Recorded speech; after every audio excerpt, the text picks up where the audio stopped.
Di tempat lain, pengguna nomor WA itu bernama Rada. Adiknya selalu menggunakan HP miliknya untuk mengakses tugas kuliah karena keterbatasan keluarga mereka. Tanpa seorang ibu, Rada begitu militan dalam mendidiknya. Ayah mereka adalah seorang pedagang asongan. Ketika itu dia mendapati adiknya yang sedang asik berselfie, hingga dia kebablasan memberi pelajaran.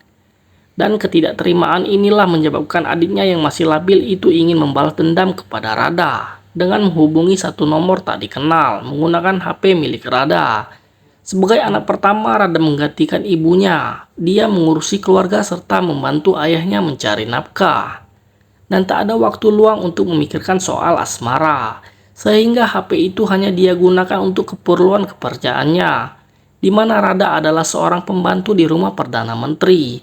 Di mata keluarga Perdana Menteri, Rada telah dianggap anak sendiri karena ia begitu telaten dalam pekerjaannya. Dan ini adalah Pak Pani, putri tunggal Perdana Menteri yang juga merupakan sahabat Rada. Setiap pagi, Pak Pani dibangunkan oleh aroma kopi buatan Rada. Ibu Pak Pani selalu mengingatkan putrinya untuk mandiri seperti Rada. Kebanggaannya pada Rada karena melihat Rada harus berhenti dari perkuliahan demi menghidupi keluarganya. Rada menganggap ibu Pak Pani sebagai ibunya sendiri. Rada tidak menganggap mereka sebagai orang lain. Pada keesokan harinya, Babu telah memberi kabar kepada Ratnam bahwa wanita incarannya adalah anak Perdana Menteri. Ratnam semakin bangga jika anaknya bisa menikahi perempuan itu. Karena Rada tidak membalas pesannya, Babu di sisi lain mengirim kembali pesan kepadanya. Begitu seterusnya, hingga telepon dari Babu dianggap Rada sebagai sebuah teror. Scan berlanjut. Setelah pekerjaan di rumah Perdana Menteri telah selesai, Rada meluangkan waktu membantu ayahnya untuk berdagang. Rada menaruh curiga kepada adiknya karena setiap kali datang, dia selalu melirik handphone miliknya dengan alasan bermain game. Cara yang iseng ini membawa Rada terjebak dalam pesan teror dari Babu. Babu menganggap perempuan itu telah gila, tadinya mengancam dan sekarang membalas dengan ungkapan cinta. Dan mengirim pesan kepadanya bahwa dia akan berangkat ke kuil karena dia di sana Babu akan melihat dirinya. Secepat kilat Babu dan ajudannya telah tiba di kuil itu. Dan terlihat perempuan yang dipandang Babu adalah Rada. Rada memberi daya tarik tersendiri baginya, tetapi kedua pengawalnya ini menganggap penampilan Rada bukanlah selera Babu, sehingga mereka memalingkan pandangan Babu ke arah lain. Dan itu adalah Pak Pani.